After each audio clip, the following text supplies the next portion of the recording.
Hello, I'm John, the Warhammer Modeler, and welcome to the second video in basing Necromunda Outrider Quad.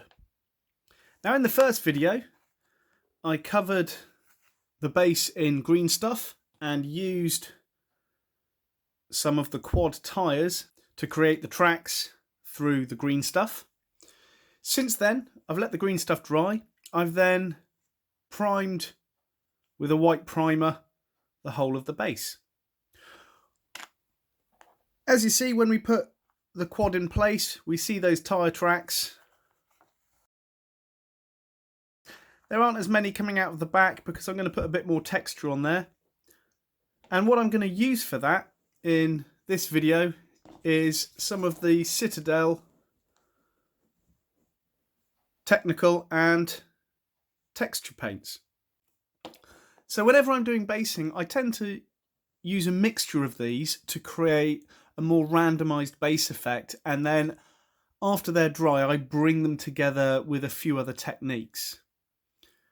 So what I'm going to do to start with, I'm going to use the Aguilan Earth and put it on a few places. This is the one that crackles as it dries, so I'm going to give it a good shake.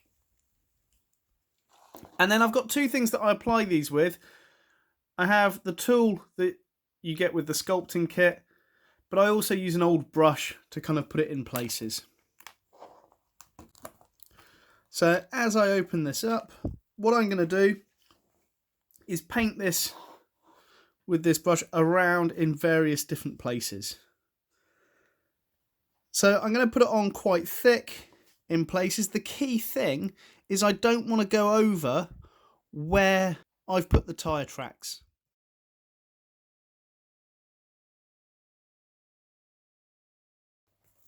And then I'm going to move on to one of the other paints. So this is the Mordant Earth.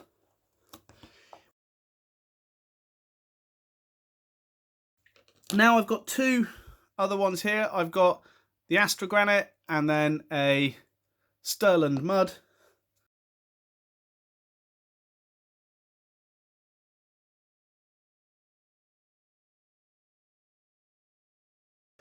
So now I've got this base covered in all of the technical and texture paints. I need to let it thoroughly dry. Okay, so I've let this dry. I did force it a little with a bit of heat so I could get some nice crackle spots appear quite quickly. So as you can see, we've got the crackle detail and a few rough bits of detail, but the tyre tracks are still clearly visible. What I want to do now is knock everything back with a single wash, and what I'm going to use is Agrax Earthshade. So I'm going to paint the whole thing with this, then let it dry, and then build it up with possibly a few more shades and inks, and then do a dry brush over the top to kind of tie it all together.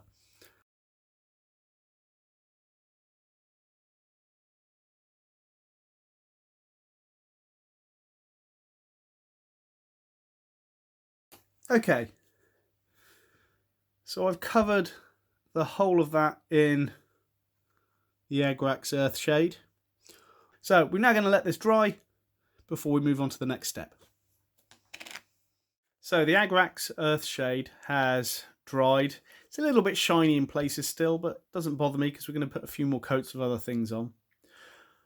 What I've decided to do now is a dry brush over the whole thing to start tying those colours together before I then play around with another wash and then possibly another dry brush. So to start with, I'm going to dry brush with some grey cere.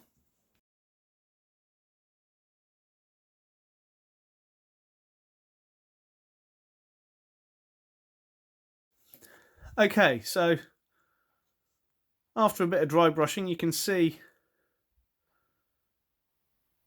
the colours are kind of merging together under that dry brush coat. Some of the shades still coming through. What I want to do now is actually put another coat of shade or inks onto this before I do a final dry brush on top of it in certain places. So for this next shade, I'm going to use some Nuln Oil. And I'm not going to paint this over everything on this one. It's only going to be in a few spots. So I'm going to do where some of the cracks are, where the treads are. But I don't want to build it up too much so it becomes too dark.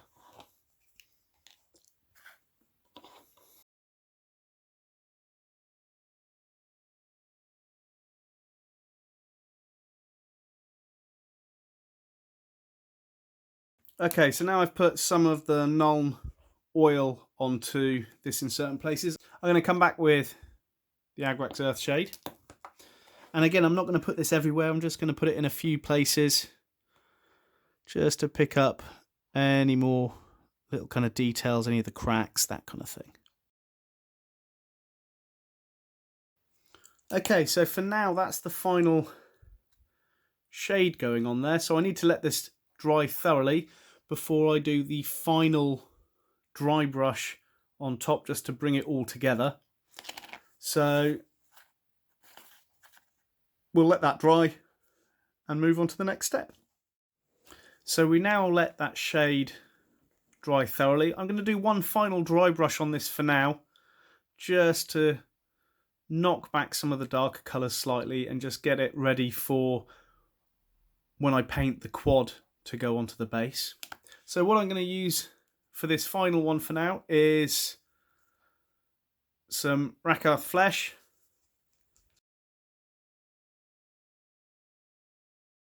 So, not much dry brushing on that final coat, just tying that together. But I think it's turned out quite nicely, from those tyre tracks which I did in the green stuff to then all of that different texture and technical paint. We've got the cracking ground, we've got those different colours underneath.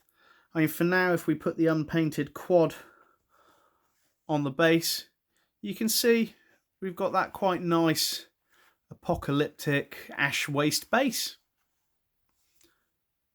So I hope you've enjoyed this quick two-part video on making the base for the Necromunda Outrider quad. I may do a few more videos on painting the quad itself when I finish making it, if anyone's interested.